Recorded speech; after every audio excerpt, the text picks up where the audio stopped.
जिस बंदे की जेब में पैसे हैं कुर्बानी उस पर वाजिब है, उसके अब्बा जी पर वाजिब नहीं। अगर अब्बा जी के पास अलग पैसे हैं तो अब्बा जी पर कुर्बानी वाजिब होगी। हाँ, अगर आपकी जेब इजाजत देती है तो आप 3 कुर्बानियां खरीदें या बड़े जानवर में 3 हिस्से डालें।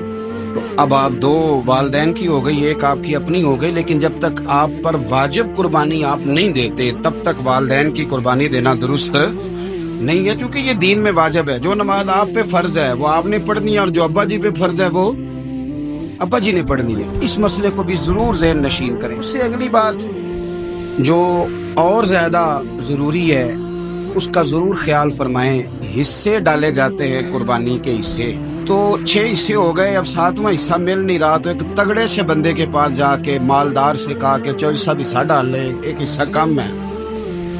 चौधरी साहब कहने लगे कि मैंने तो पहले भी 4 बकरे लिए हुए हैं, तो चलो अगर तुम कहते हो तो चलो बड़ा गोश्त आ जाएगा, तिक्के ही बना लेंगे। चलो बड़ा गोश्त भी 10 किलो आ जाएगा तो कबाब के लिए रख लेंगे, चलो रख लो हिस्सा। अब 6 बंदों की नियत कुर्बानी की, 7वें की गोश्त की, उसकी नियत कुर्बानी की, पिछले 6 की भी कुर्बानी नहीं होगी, वो भी गए काम से। आप इस बात को समझें कि कुर्बानी का मतलब यह है कि खालिस अल्लाह की रज़ा के लिए मखसूस वक्त में मखसूस जानवर ज़िबा करना। इसलिए ये ज़रूर तवज्जो करें इस बात पर कि हम कई लोगों को फोर्स करके शामिल कर लेते हैं। बंदा मालदार होता है, वो भी कहता है चलो ठीक है कोई हर्ज नहीं, लेकिन वो नॉमिनेट करेगा।